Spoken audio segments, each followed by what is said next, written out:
For more information on my programs, please visit masajady.com. That's MASSAJADY.com.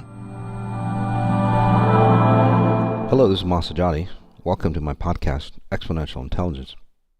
This is episode 143, Wealth, Why Most People Are Not Wealthy and Why Most Wealthy Are Not Happy. This is part of the Abuse Recovery series. As always, we'll just jump right into it. Go ahead and get comfortable, get situated as we start. And although it is a talk, I still end up working on you. So go ahead and get comfortable, situated. For those who are familiar with me, getting into your comfortable position, connecting to the mastermind, and then asking, how do I connect to pure source even stronger? For those who are new, welcome.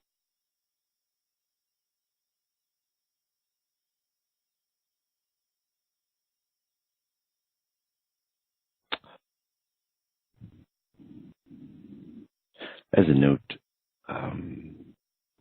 the way I share information with you, it's not in a linear process. We don't learn well that way. Okay? Although most of society, schooling and so on, our normal education, we're very linear.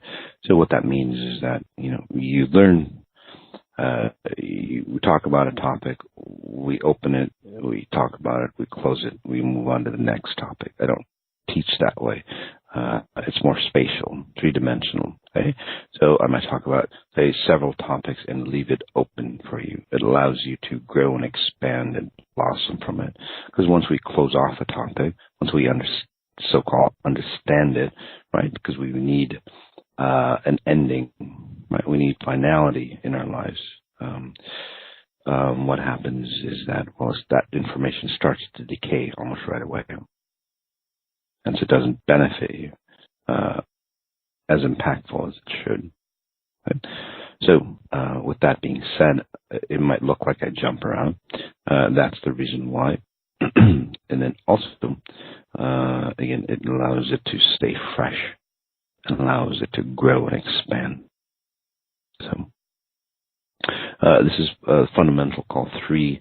It's on wealth. It's part of the abuse series, on, say, how money or success can abuse us, or money or, say, intellect can abuse us or distort us as well. So this is a free call. It gives you the basics or the structure on, again, how success can abuse us, and then it prepares you for the upcoming abuse series coming up early on part of the year. If you haven't listened to any of the other abuse series, I would highly recommend at least the first one to listen, because it gives you the fundamentals of abuse.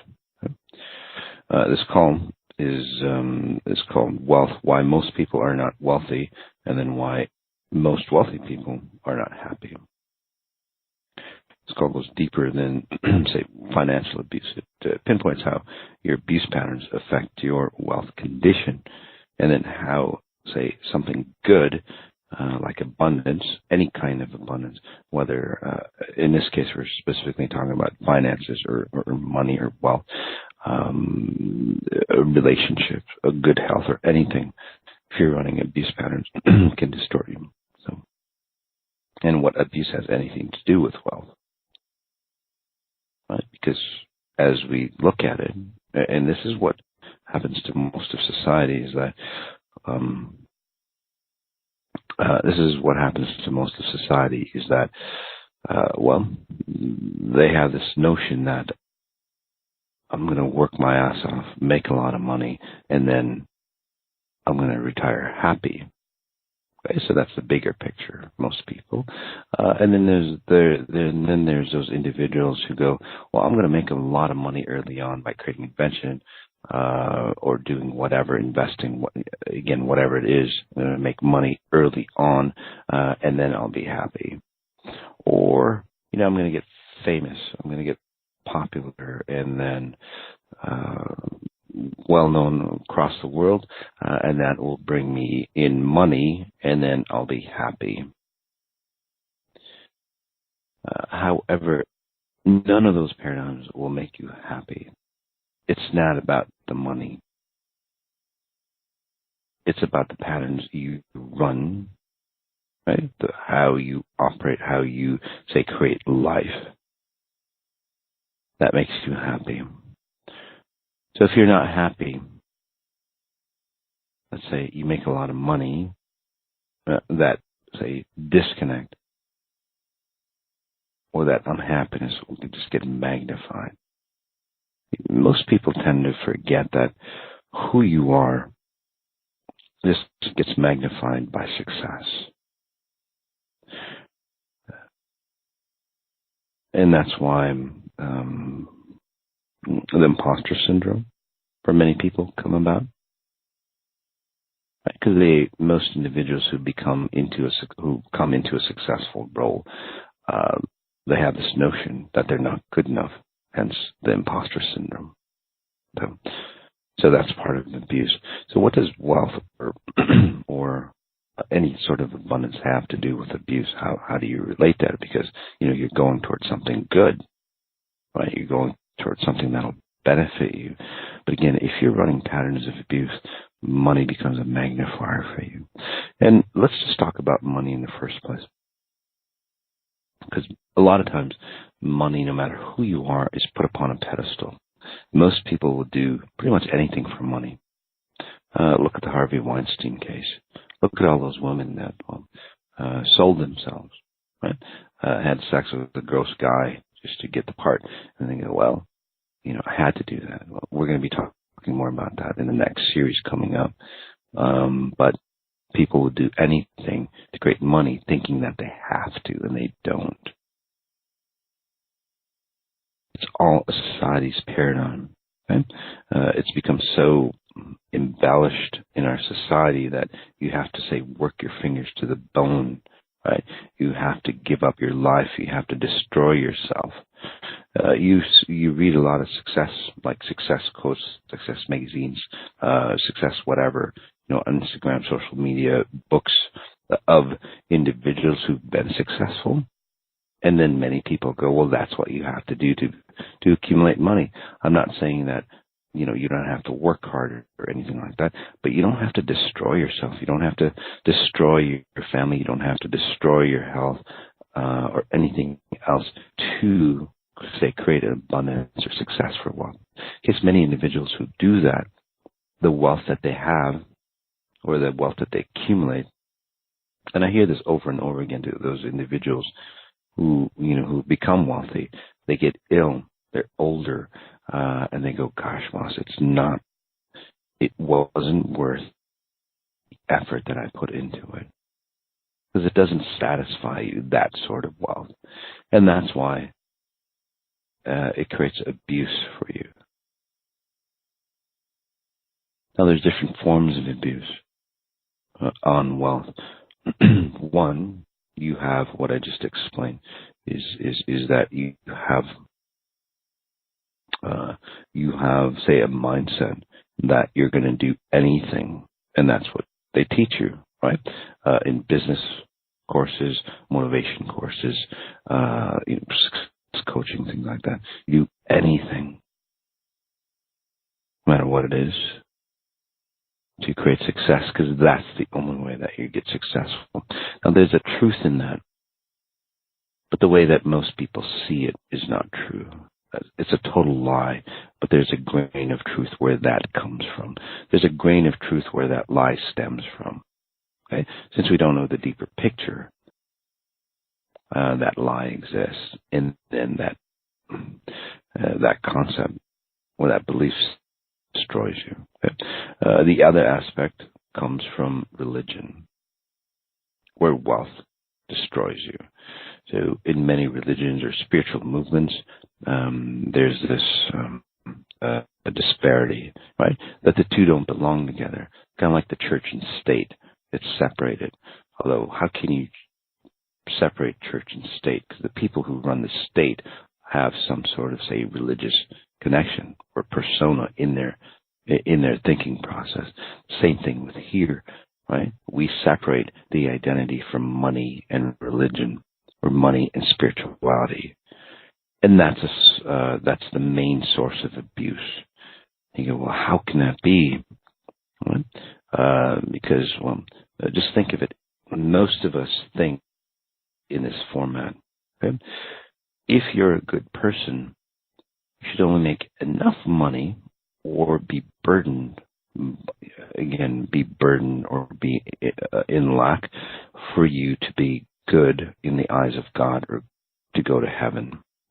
So people who creep up into higher salaries, they have this notion, it's like that they don't deserve it, and they actually get scared in holding on to the wealth that they have, because now they have this concept or notion that they're going to go to hell to make that at that level of money, especially if they have that idea that as you ascend higher, or as you accumulate more and more money, it becomes easier and easier to make more and more money, right? Because it's the magnifier effect.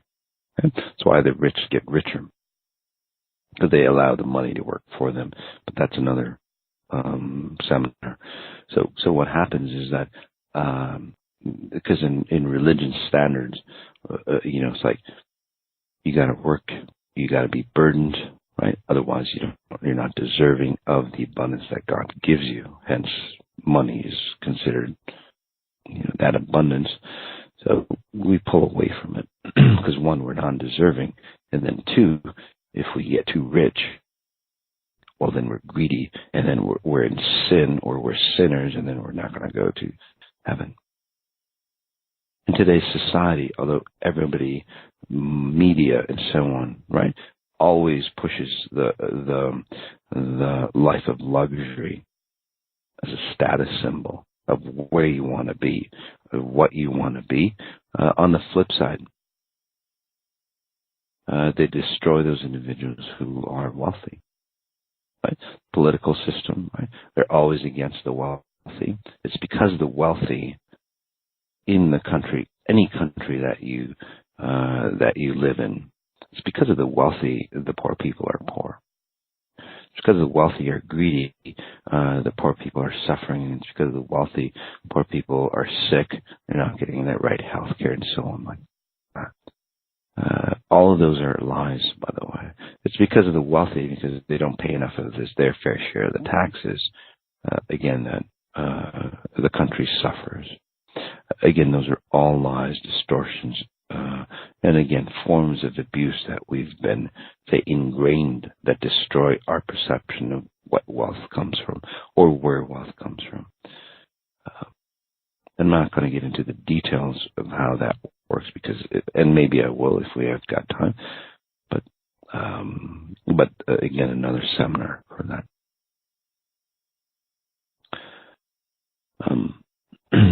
So let's talk about, say, that separation of wealth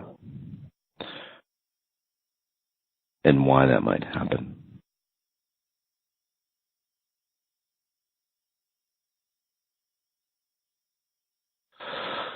As a note, living in any sort of lack is a form of abuse. And by abuse, it's basically you're off the mark. If you live in any sort of lack, again, we're talking about wealth specifically on this call, but any sort of lack, you're off your path. Right? You don't know who you are. Right? I'm not going to go into details again, because that would be a whole different seminar. But in a nutshell, your existence here, your identity, your physical identity, your human identity here, including the money, right, finances and so on like that, is only 1% of who you are. Just 1%. The real reason, or the bigger self, 99%, or your spirit level, is most of you, again, 99% of you. Although that 1% dominates all your thoughts, all your energy. Because most of us, what do? We slave away for money most of our lives. Right? Walking away from the purpose of why we're here in life.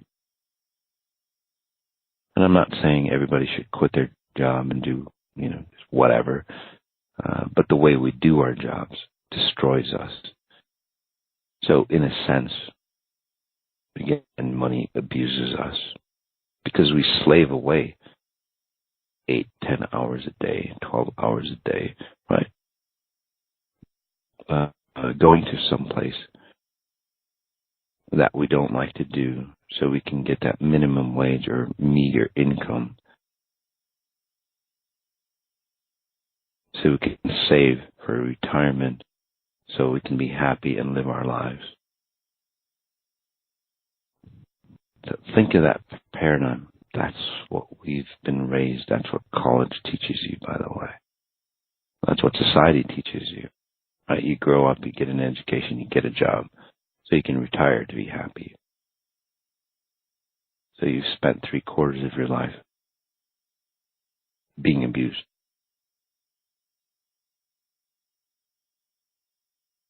And then with the religious paradigm, where money is a sin, again, being abused. Although in religion, it's a necessary evil. Not sure why that is, because they don't understand wealth. That's why they say it's a necessary evil. If God was all powerful in any religion, why would God have to choose something that's dark for you to survive? If it was all that powerful, wouldn't you be self-sustaining in just the energy of those teachings? So obviously there's a distortion there. Again, that's how we get abused.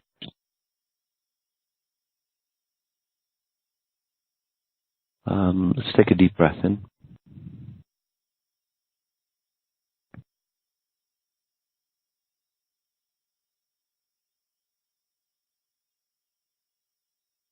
How religion abuse makes us suffering in poverty and financial guilt. So let's just talk a little deeper about that. If you look at the word religion, it's really about it's defined as control. So the best way to control people is keeping them away from their abundance. That's why religion professes that you have to go through, say, a church or some sort of intermediary before you can connect to God. You have to do it in a certain way. That's all levels of control for you not to understand your higher self. So religion, in a sense, again, is a control source. Somebody else has to control your gateway to pure source. So in fact, religion, what happens, the way religion abuses you is that, well, if you were wealthy, you would usually pull away from the church or some kind of factor, religious acknowledgement. So again, that's why religion is based around money, no matter what religion it is. It's about money. It's about the control of money, or keeping you in lack, to keep you in control. Again, patterns of abuse. To go deeper into that, why money is put on a pedestal, because money is a signifier on how wealthy you are. It's a physical representation on how much you're worth.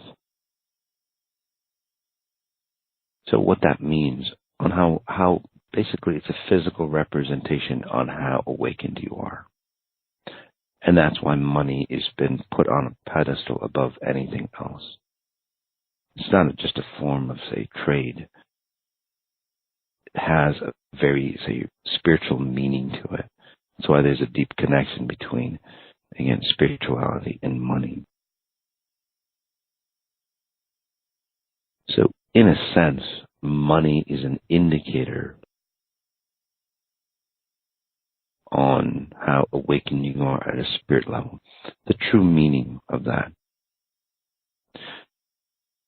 But since most of us, again, almost all of us aren't awakened, money has become a facade. Since we don't know how to awaken, we don't know how to awaken. Money does not, or wealth does not become a reflection of who we are. We do it just like anything else. We think that if we have money, we're spiritually enlightened. We have power, right? Because that's what, again, whatever happens at spirit level is a reflection at physical level. So what do? We don't know how to awaken to a higher level where money just becomes a standard, where it's just abundant for us. It's a reflection of how high we've ascended. We've created a facade. We accumulate money in the wrong source or the wrong way. We do anything again to accumulate that facade of wealth, again signifying that we are somebody, we are connected, we are of wealth, or we are of value. But since it's a fake wealth or value system, it destroys us. And that's how money becomes very, very destructive for us.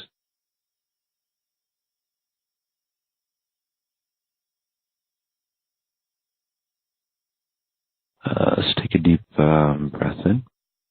So I'm just going to go through it just one more time. So in its truest sense, and this is what Significant Success is about, or the Significant Success series, is money done right, where money does not abuse you or abundance does not abuse you, is that the more awakened you are, right, you get closer to your spirit, right, the full value of your spirit. Because if you think about it, an awakened spirit is not short or in lack in any way. It's complete in all aspects. There is no lack. So the closer you get to that version of yourself, right, the closer that you can get your physical identity to resonate with your 99%, that your spirit body, your external world will reflect how ascended you are by creating, again, abundance around you. And that doesn't mean everybody has, grand cars, huge houses and stuff like that. But you have the propensity to, if that's what you want. But it's not a facade. It's just at the level that you're at. So money does not make you. It's just an added bonus. It's a reflection of who you are at a higher level. That's how grand you are. Just like if you saw your spirit, you would see, say, that golden brilliance around you, that beauty, that grace, that nobility that you are. So if you're at that level and you realize that you are at that grand level, not the lack that we think we are, right? You bring that into a physical reality. What would your physical reality look like? There would be no lack. There would be no short change. There would be no abuse. There would be no destruction of anybody or anything. There would be no pollution. There would be nothing like that. It would just be grandness. It's like you are in higher levels.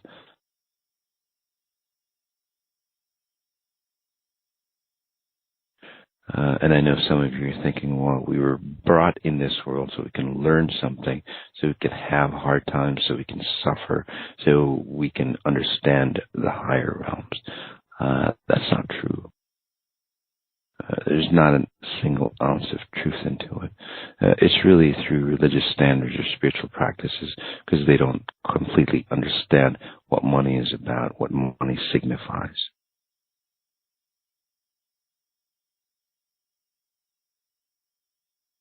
So let's take a deep breath in again. So in its truest sense, and this is the new, say, paradigm that we're going into, where your self-worth, basically, and that self-worth, and that's another distortion, self-worth in today's world is how much money you have, right? Or what you're worth physically, on paper. Self-worth in this case, significant self-worth, is basically the percentage on how awakened or how connected you are to your spirit. So how well you and your spirit are, say, intermingled. So basically how much of your identity that you are at spirit level, again, the grandness, the nobility, the brilliance that you are, is showing through here, physical form. By the way, many of us think that, spiritually connected. I've been doing this work for so many years. My family's very religious and so on like that. If you're abused and distorted and lacking money, it just shows you the level that you're connected to. It's just straight out is. Right? So in reality, money or wealth becomes an indicator where you are connected at a spirit level. And I know it eats away at a lot of people. People are probably getting annoyed because then you're thinking, well, does that mean that wealthy people are more spiritually connected? They're better off than, say, poor people? No, not at all. I'm not saying that at all. Like I said earlier, what happens is that although at some level, wealthy individuals have figured, say, a slice of that pie on abundance, you have to be awakened at some level to have any sort of abundance. Okay? So I'm going to be talking about. I'll talk about that. So let's just let that sit. So this concept is that, again, people think, and this is where that separation comes from spiritual people, is like wealthy people, they think that they're better off than the not wealthy, and vice versa.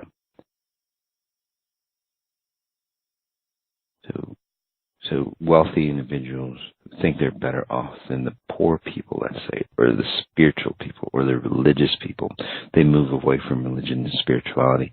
They think that their security lies in the money that they have.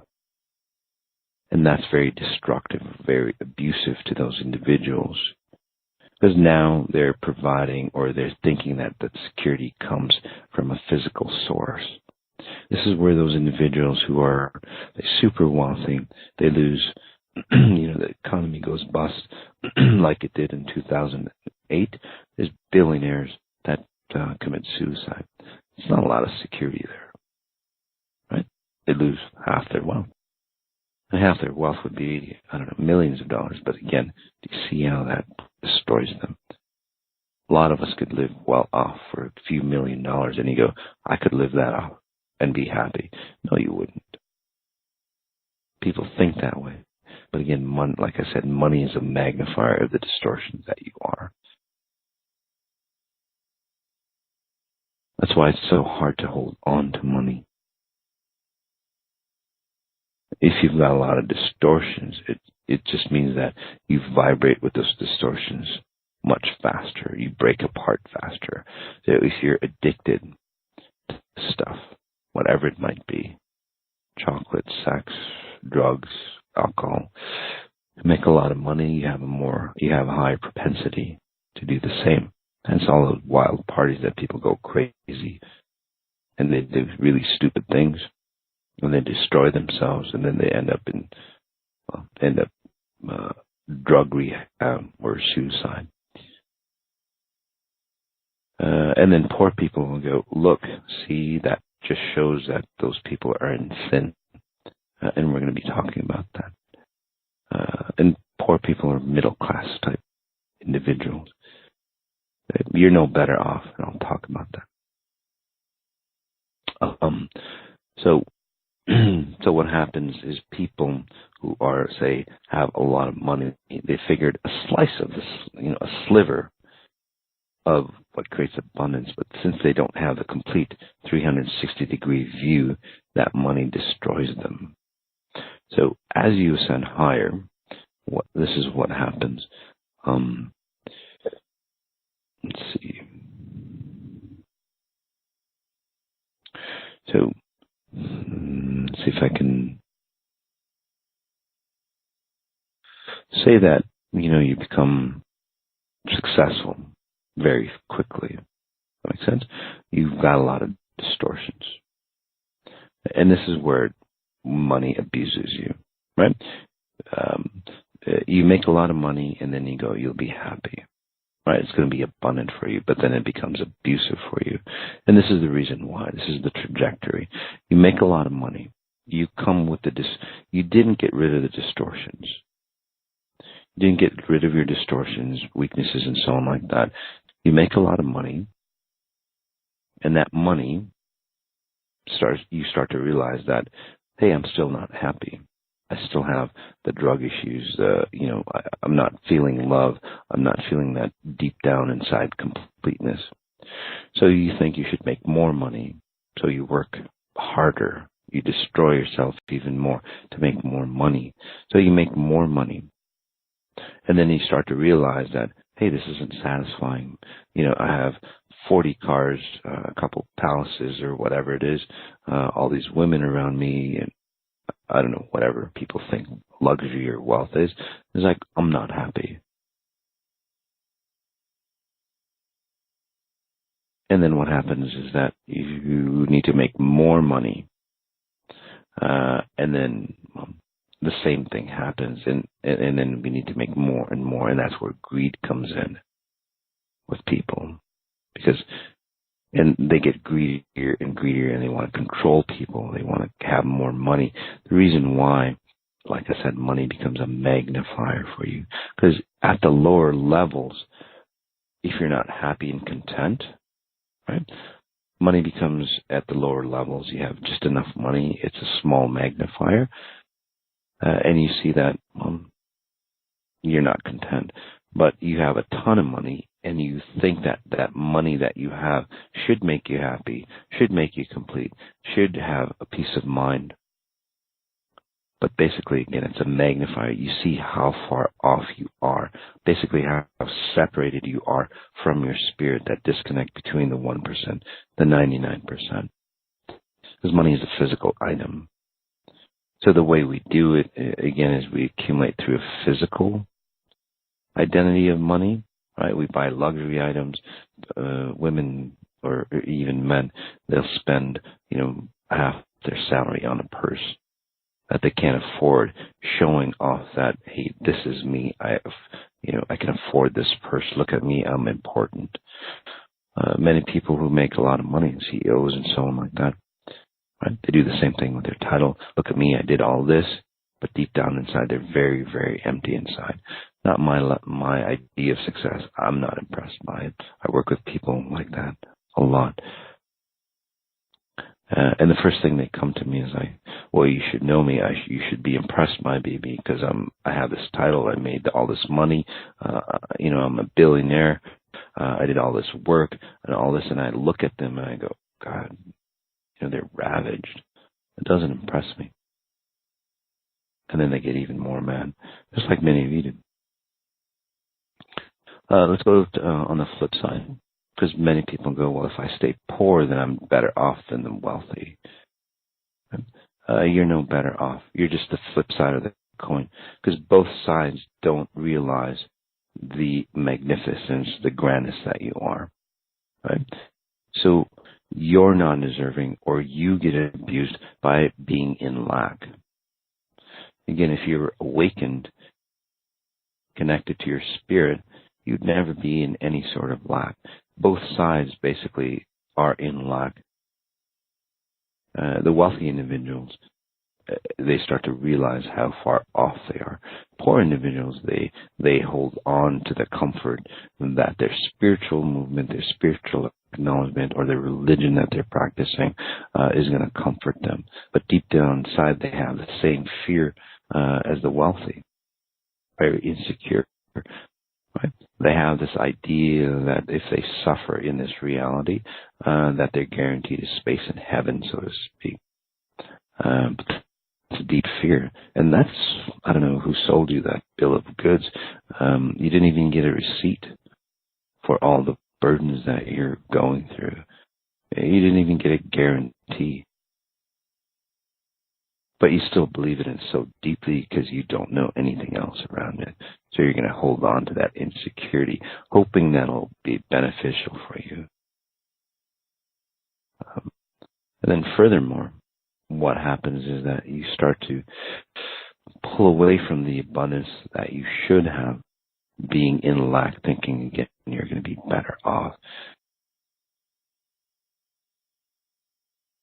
But again, it abuses you because you're not seeing the abundance that you are. You slave away day in, day night for minimum abundance, thinking that's going to keep you happy, and it's not keeping you happy. It's keeping you separate from your identity of who you are. You're not realizing the grandness of who you are. By the way, money is only 1%. So if you took all the money, all the cars, toys, everything that's physical here that we can touch, it's only 1% of the content of the universe. And that's been proven. That's quantum physics. Statistics, not mine. So we grovel over the identity of money, which is only 1% of who we think we are. It's not even about the 99%. And most religions, most spiritual aspects fight about that. In fact, they fight about that with me. Like, well, if Mas is so religious, why does he charge money? What does that have to do with anything spiritual? Anything that you do, whether it's good or bad, comes from a divine source. This is very egotistical for somebody to say that. Any of your, say, abilities come from a source. Healing abilities, transformational abilities come from the same source. So why should you get, say, paid money and I shouldn't? Where did we get that idea that if you are a spiritual person or you have spiritual abilities to help people like that, you shouldn't charge money from it because it comes from God? Where does everything else come from? That is a huge form of abuse for many individuals. And it's actually just, a veil that they hide behind. They haven't figured out how to become abundant. So we use it as an excuse. Again, it really destroys us. Let's take a deep breath in.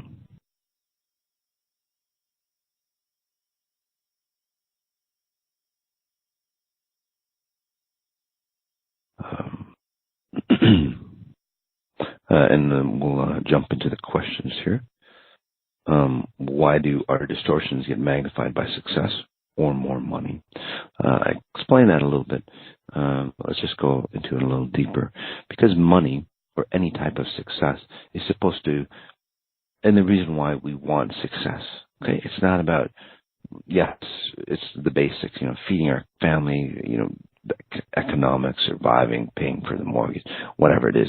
But the deeper reason for that is that it's a placeholder or a scorecard on how connected you are to your spirit. Because in reality, the deeper meaning about wealth or abundance is that the higher abundance that you are, that means the higher level of say, connection you are. Okay? The more aware or the higher that you resonate. But we've flipped it around. We've done a 180 on it. And what we do is that we fake awaken by going, look, I am at this level of success. I have this much money or this much knowledge, this much abundance, whatever it is. And this shows the world that I am at this level of connection to my spirit. But it's just a facade. We never do it the proper way, which is the EI method, is to awaken at a high frequency where that abundance becomes a reflection of who we are. So again, through religious terms and through, say, just people who crave money, they're both doing it wrong because it's both a facade. It's just different sides of the coin.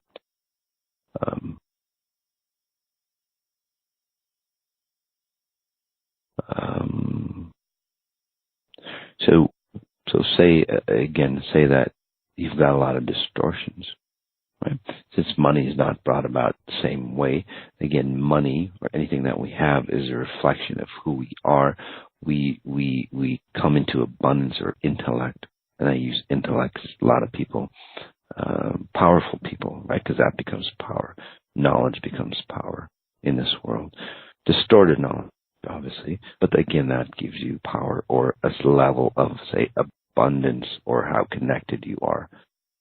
But again, it's fake. So as you ascend higher, you start to see that you feel incomplete. So you start to actually see how disconnected you are. And that's where it becomes abusive for you. So it becomes a magnifier. It lets you know that you are disconnected from your higher self, because that separation of your physical identity, spiritual identity, again, magnifies, because wealth should present you with a feeling of self-completeness.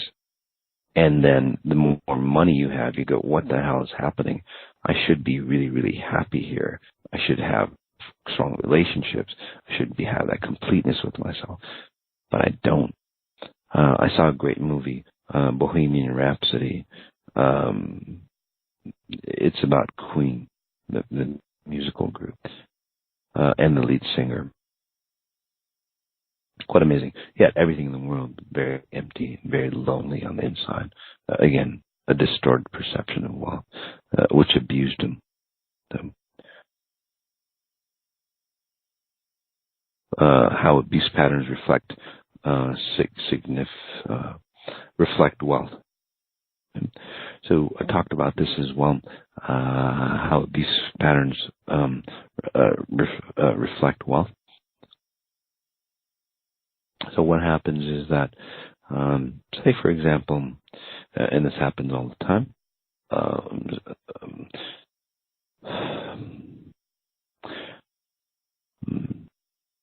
say for example that you're weak, right? You get abused, like many people do, they get abused, right? So they think that, and this is a great, say, carrot, or I'm sorry, this is a great stick. They get abused, they get pushed, they get shoved down. And then what happens is they make an oath to themselves. They go, I'm not going to live this way. So they get really, really, those individuals, they grow up and they get really, really wealthy. Right? They've used that abuse pattern as a stick to get them to a point, because they don't want to get abused anymore. Right? They don't want anybody controlling them anymore.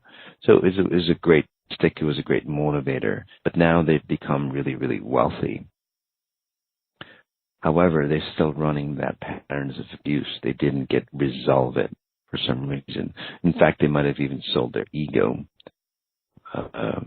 or they might have sold their soul or spirit through the use of their ego, because that's what happens to people at higher levels, right? They want more money, so they'll do anything. They'll sell themselves, again, forms of abuse, not to be controlled by anybody.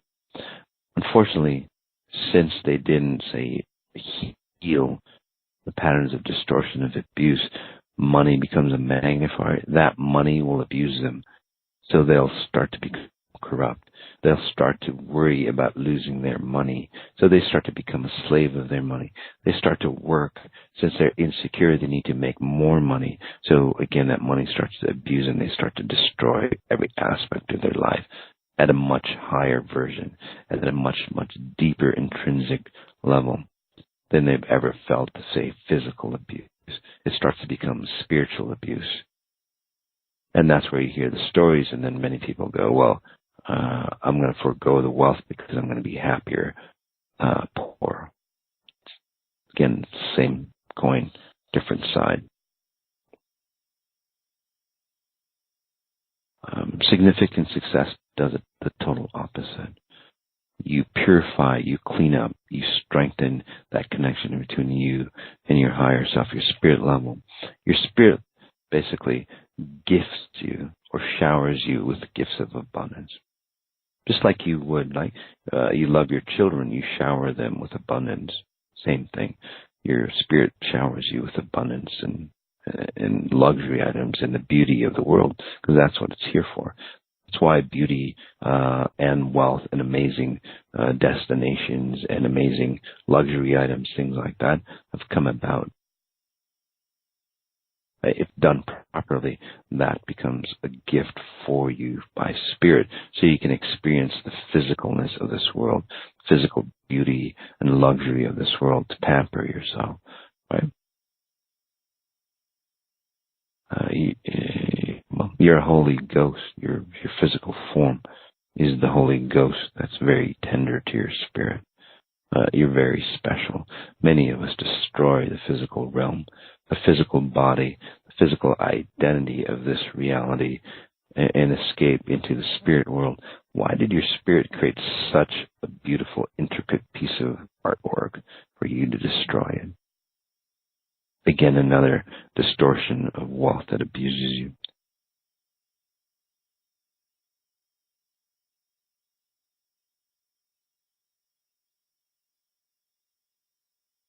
So lack of success as a result is abuse, right? Because you walk away from success so you don't get abused, but then that lack of success abuses you because you're in lack now. Again, not an indicator that you're connected. And then success as a result of abuse.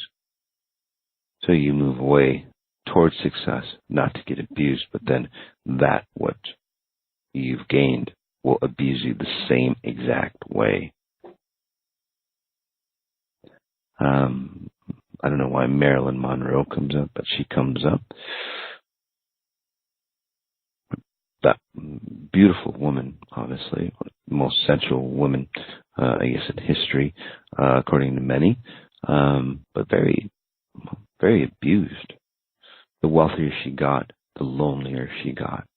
It didn't benefit her in any way, although, I'm sure any man would, want to be with her. She didn't feel complete. Again, so if you look at her history, the more fame and fortune that she got, again, she basically sold herself, right, to create that fame and fortune, and that was her price that she paid. The more fame and fortune that she got, the more she realized what she had done. That's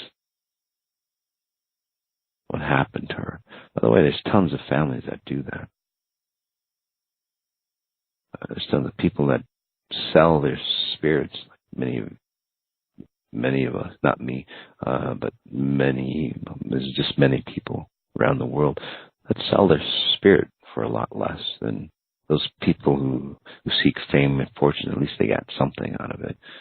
Many of you didn't even get that. You didn't even get a taste of, say, abundance. So, again, who's worse off?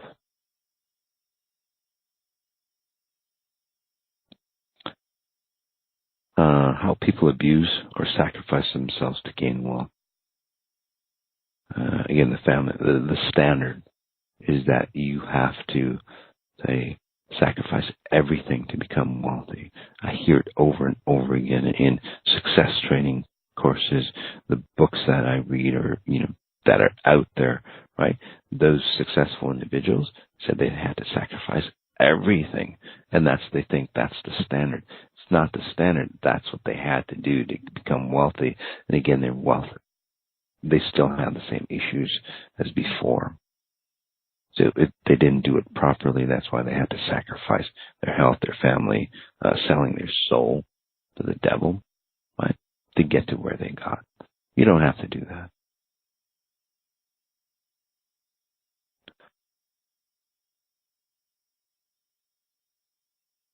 More questions.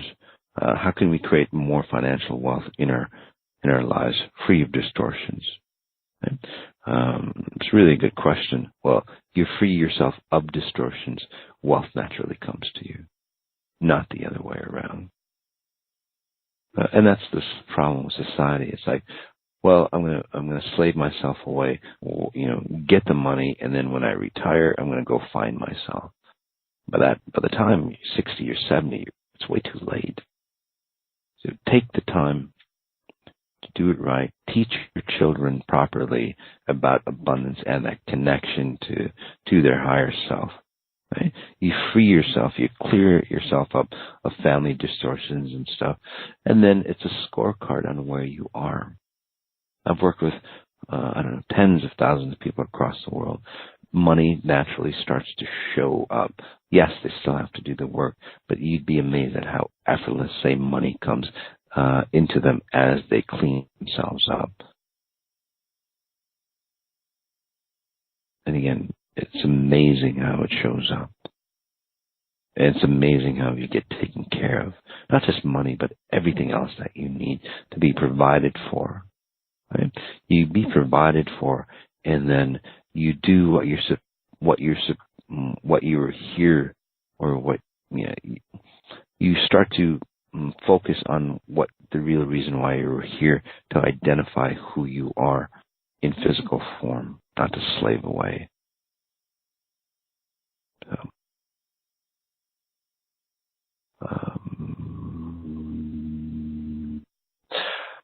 So again, free your distortions, wealth will naturally come for you. And by the way, freeing distortions does not mean that I'm going to try to be a good person. That's not freeing your distortions. Right?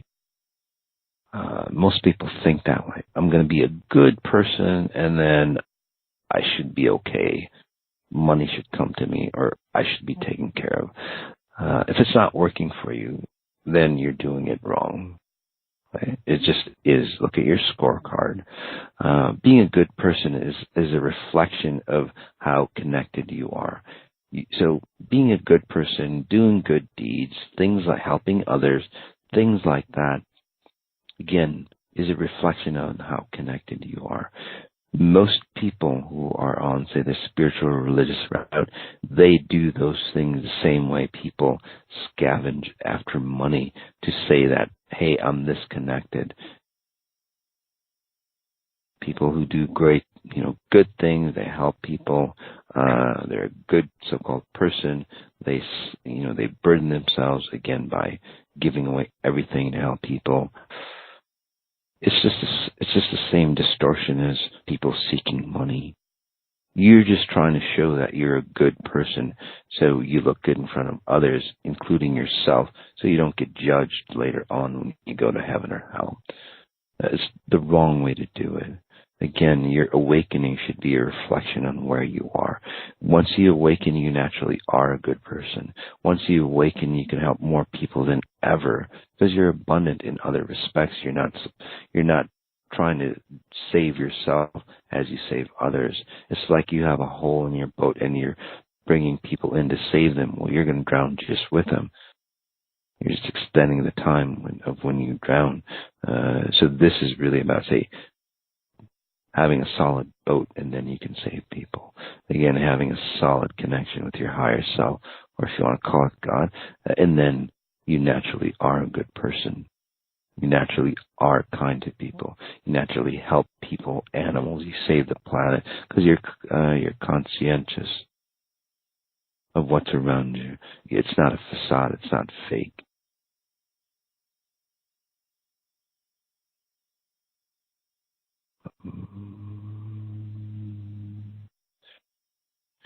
Can Moss please share a frequency of true wealth that we can tap into that is pure and free of distortion during the call? I'm resonating that, but yes.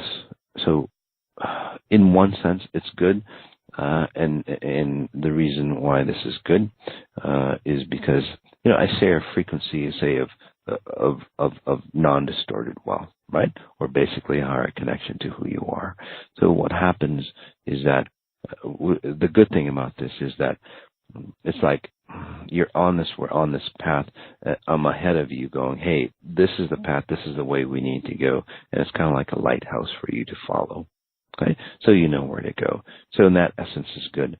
On the second essence, and I kind of have a problem with that, is that, well, Moss, if you can share like frequencies of wealth or frequencies of wealth, and then I'll be good. But what happens is, like most of us want love, most of us want connection, most of us want health, but then we just want a topping of that stuff. We're not going to get rid of the distortions. We're not going to get the ill habits that we have and so on like that. We just want, say, better health on, layered on top.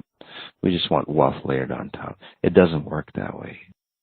You have to have a solid foundation for anything to grow and expand. Most of us think that we just want more of what's good for us, and then we'll stay the same. Same way that, again, fame and fortune comes to really fast for people. Fame and fortune gets, say, put on top of the distortions that they are. It destroys them later on. So in this question, that's what you're asking. You have to be willing to, say, get rid of the distortions. If you want happiness in your life, you don't slather on more happiness. I mean, people do that by going out and getting drunk, especially creating occasions for themselves, creating excuses to step out of life, right? And then they come back to their normal everyday life and they're not happy. They always have to be doing something outside of themselves to be happy, right? Something extraordinary to be happy. But what about those people who are just naturally happy? I'm naturally happy and I don't have to do a thing. I can just sit all day, just be naturally happy. That's where you really want to be, right? And then when you do things, well, you're extra, say, complete and happy, right? So the way to get to that point is that, well, let me give you a building example, right? Your house is, ill-maintained, right? It's old, right? It's corrupted and so on like that. Got bad plumbing. So what most people want is like, well, I'll just paint over here and there. I'll polish up the floor, dust here and there, and then I'll be good. But in a short time, you realize that the heater doesn't work, electrical outlets don't work. It blows the fuse, all this stuff. The plumbing is backed up, right? We don't do any of that. So it's the same thing in that house. You have to go through, get rid of the heating system, replace whatever else, right? The infrastructure, right? Get rid of the mold and all that crap. That's a lot of work. Most people won't do that. But you have to go to that level. But once you're done with it, you're satisfied with the house. It's not going to bother you over and over again. Most people will do little fixes. They won't take the time to go deep down inside because it's too troublesome, not worth the effort and whatever it is. But they'd rather live with the same distortion throughout their life because they won't take the time to get rid of it. They won't take the time to do it properly the first time. There's that saying, there's never time to do it right the first time. But there's always time to do it again.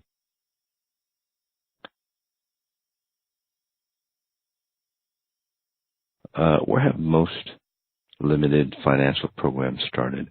From religious question mark, and then from religious teachings question mark. So both.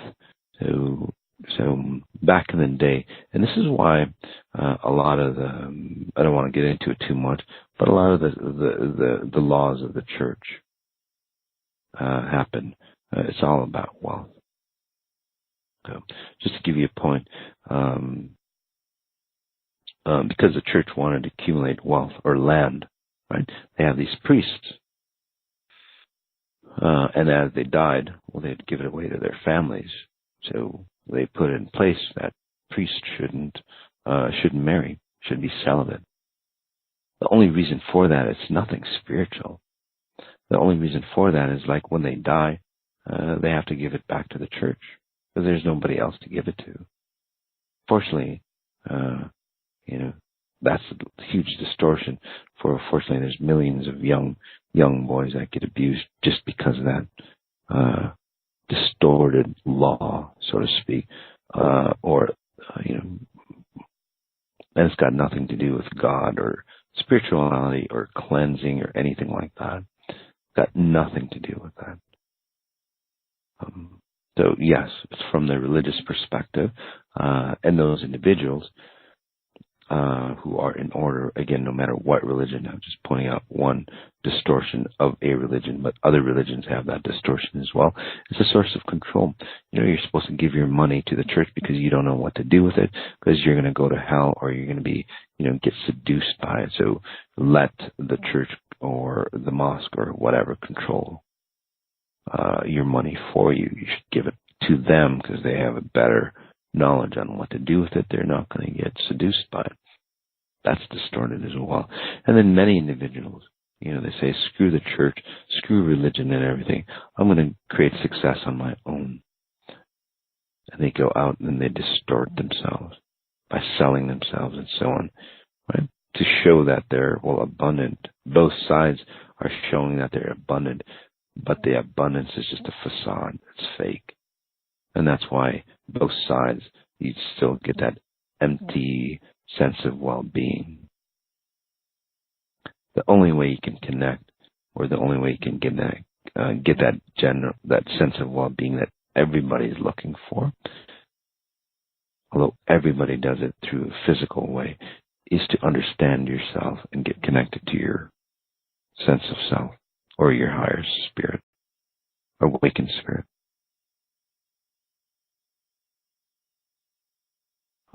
What can we do on a regular basis to help us shift financial distortions? Is start to look at money as an investment.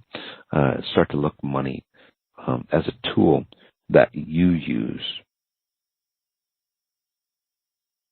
Most individuals look at money from a slave-type status. Right? But to flip that around, successful individuals, right, they use money as a tool. They create money as a tool. They make money work for them. Again, but most, especially middle, lower income, they work for the money. So you think you're free. You're going to get money and then you're free. You're not. You're a slave to the money. So one of the biggest factor, again, it's total abuse. One of the biggest factor, if you can change that mindset and start to go, hey, I deserve more. I'm worth the X, right? I'm much higher. I'm all abundant. I guess the best way to do it is, would your spirit be in any sort of lack? If you can keep that consciousness that, your spirit is all abundance, that abundance starts coming into you, and you'll start to see that you don't have to be a slave to anybody or anything, including money. Turns it around, and then money starts to become a reflection. So keep that consciousness in mind, I guess.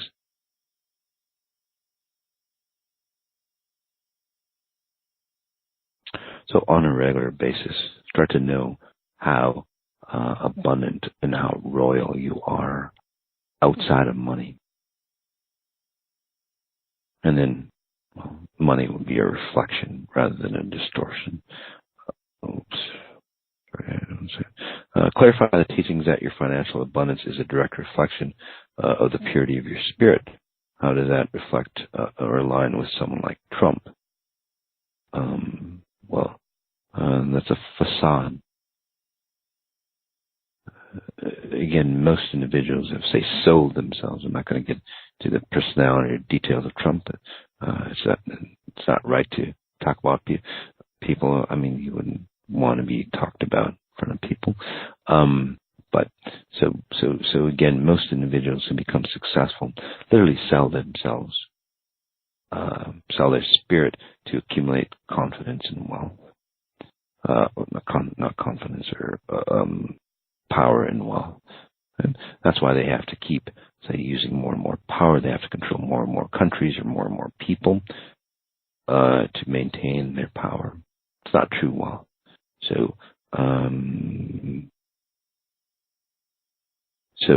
So again, you're getting it distorted. Clarify the teachings that your financial abundance is a direct reflection of the purity of your spirit.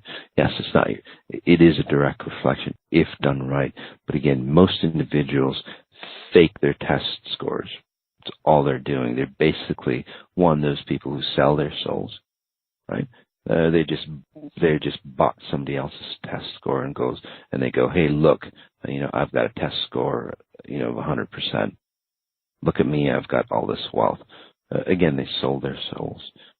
Although they have all the luxury items, they're empty inside, and they distorted and abused it on the inside. The same way that you work or slave for the money, you're distorted and demented on the inside as well. So it's the same thing. So I'm not saying that, your direct financial wealth is a reflection of how awakened you are, okay? Because that's what you're thinking. You're thinking, oh, that person's wealthy, then they must be, at a high spiritual level. No, not at all. I'm saying is that, oh, that person is highly connected to their higher self, right? They resonate at a higher level. Because of that, they have a high, say, wealth value. It's very different. One's a facade, one's a reflection, right? If you're poor, let's just say, it's still a reflection of how disconnected you are. You should never be of this lack. Look at the nature. It's never in lack. It's always complete. It provides everything for every animal out there, or everything that's out there. So again, it's not even a nuance. It's a huge, huge difference. And by the way, you're not just financially successful in every aspect of you. And this is how you can tell. Okay? And this is where 360 degrees of abundance are. If you are at an awakened level, okay? So your scorecard should show abundance for you. Your scorecard, though, is not just checked off as far as finances go. All aspects of your life are abundant. Your health, your wealth, your relationships, all aspects are abundant. If you're not completely abundant or on the road for that, then you've done wealth wrong. Okay?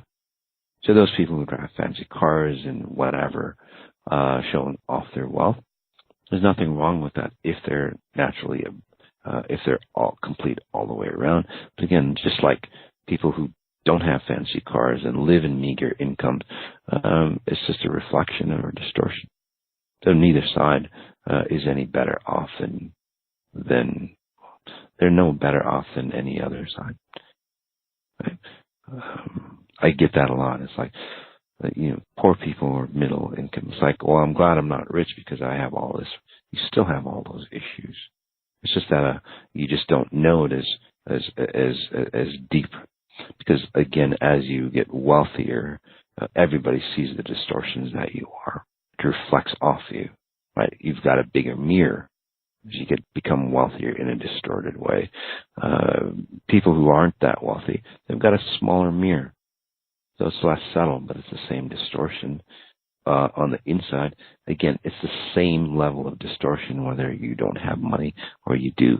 But the reflection of how distorted you are becomes grander. So it's a very important point to understand. How can someone still retain their material wealth as they transition towards significant success?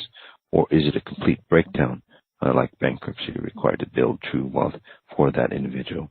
Yeah, for me, it was like a complete breakdown. Again, went bankrupt, lost, I don't know, $1 million, millions of dollars, a home, whatever. Because I thought if I was wealthy like that, I'd be good to go. I'd be secure. My family would be secure.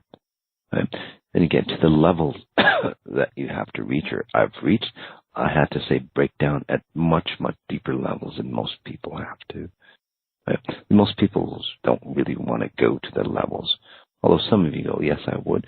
Well, are you ready for, say, the deeper training that you need to go through to get to this level?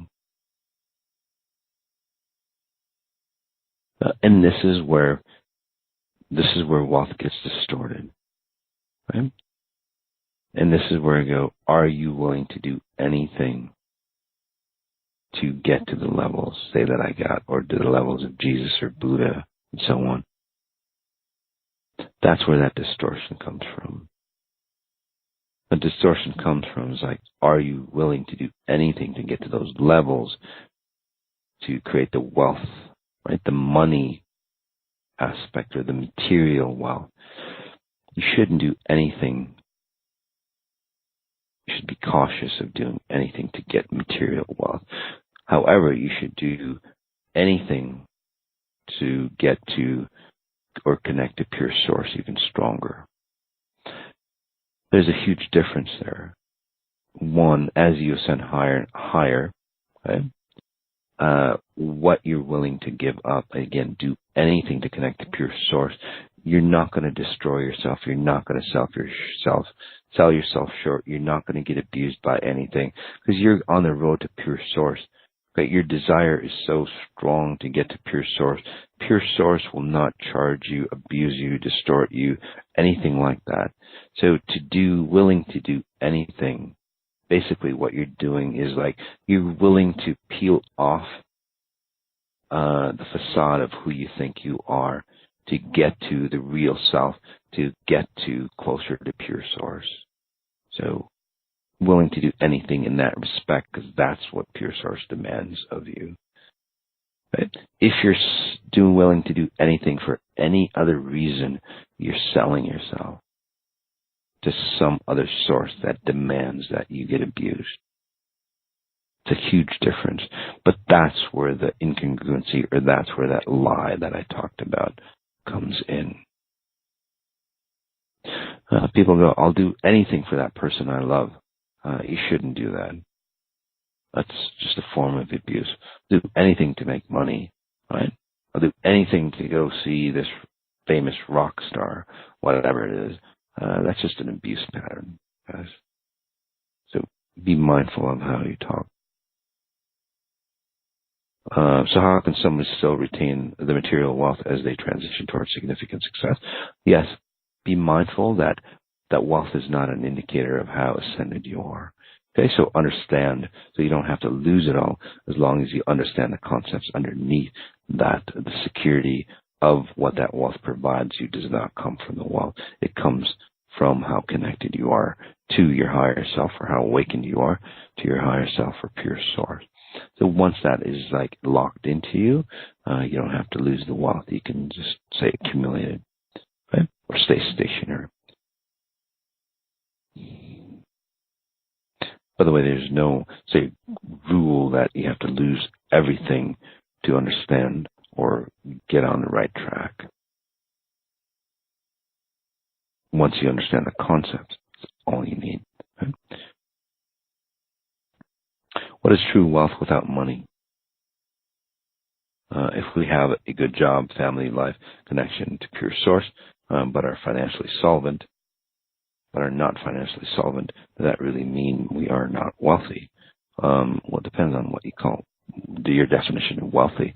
Significant success, that 360 degree of abundance. So you've got, say 6 out of 6 pieces of the pie, 6 out of 6, 100% of 360 degrees of abundance. Let's say you've got, say, 3 or 4 pieces of the pie that is abundant for you. So you need the other, say, 2 or 3 pieces to become completely abundant. One of them would be financial. And as I scan whoever wrote this, you're selling yourself short. You think you're happy, but could you be even happier? Could you be even more abundant? So again, you've got a really good foundation. You still have to, one of the things I would do, whoever wrote this question, is really understand that you're worth a lot more than what you think. And you'll be even more happier. Your family will be even more connected, right? And that's why you're lacking that wealth aspect of it. Why is financial shifting one of the slower transformations for so many of us? Just like what I talked about, because of the deserving pattern. Most of us don't think that we are as grand as we are. So we sell ourselves short, and that's why money is put as a pedestal. It's that last horizon to really understand that we are. For many, money is put above us, above your human worth. Right? So you have to get over the fact, flip it around, and then you'll see that money comes in for you. Moss has mentioned that until you clear distortions, what that comes in will abuse you. Yes. Can we give examples of what looks like? I did one. I can give you another example. say that you run abusive patterns, right? You've gotten abused, like physically abused, let's just say, right? You create a lot of money, create a lot of wealth. You haven't, say, deleted the physical abuse. What'll happen is that, and I'll give you an extreme example of this person. They ran that pattern. They got wealthy. They start to abuse themselves because they got wealthy in a distorted way, not the pure source way. So again, magnification of their distortions. They felt more comfortable being abused because they felt that money was not, they weren't worth the money that they were making. So they got into self-abuse. They would literally say, physically hurt themselves to feel good about the money that they made, but they didn't deserve it. So that's that pattern. Other lighter forms is that we slave away, we sell ourselves, right? Every day, the job, to make money. Again, distorting ourselves. That's a lighter form of that. So the weaknesses that you have, basically, again, like money just magnifies the weaknesses that you have. Simple as that.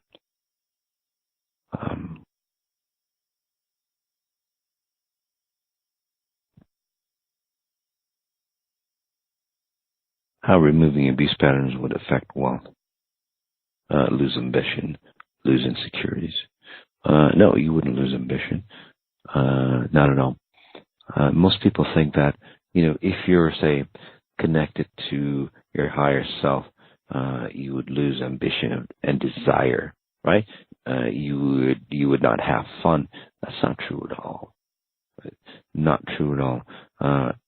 Again, you naturally come to an abundant state. You'd have more fun than ever because you truly know who you are. So you can feel life. You can taste, say, the succulence of life as you bite into it. Everything else is, say, like being on drugs, right? You want to get away. You want to escape from life. Money becomes that for many people. Becomes an escape, especially a lot of money. People escape into more parties, more drugs, more whatever, more extreme things, trying to make them happy. And deep down inside, I know many people like that, by the way. Deep down inside, they're empty as hell. The more parties and more stuff that they go to, the more that they realize that, well, they're empty as hell. Again, take a look at the movie Bohemian Rhapsody from Queen, especially if you like their type of music.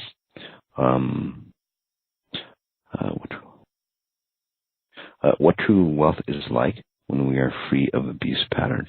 So true wealth actually, again, it becomes a reflection of who you are. So it accents the power that you are. It accents the grace, the beauty, the confidence that you are. So as you walk through life, people look at you and it's like, wow, they're really noble. And it's not what you're wearing. You can tell the difference, right? When people fake their wealth, they're wearing a purse, but they feel uncomfortable, or they have this car, a big car or whatever. They get out and you look at them and it's like, wow, they're really insecure inside, right? But you see very, very few people that own the wealth that they have.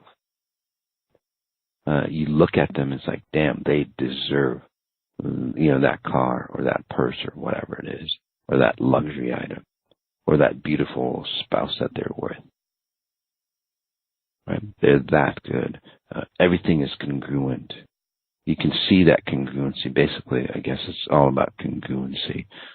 If you're not congruent with your wealth, you'll get abused, or that wealth will abuse you. Because, again, it becomes a reflection of the distortions that you are. So, all right, guys, I think we went a little overboard in time. So, again, thanks for being on the call.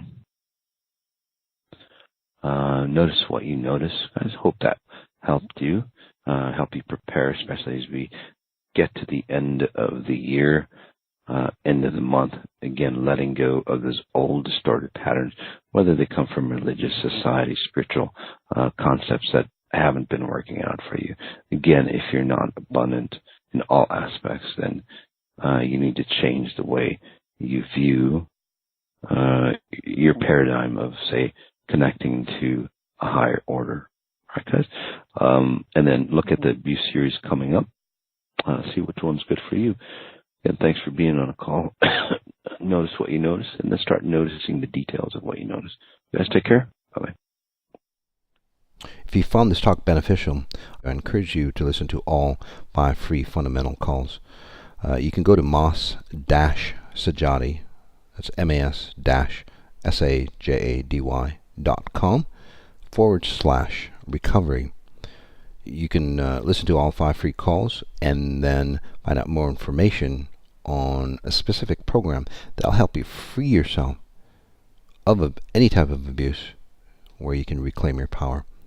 Thanks for listening. Notice what you notice, and as always, notice the details of what you notice.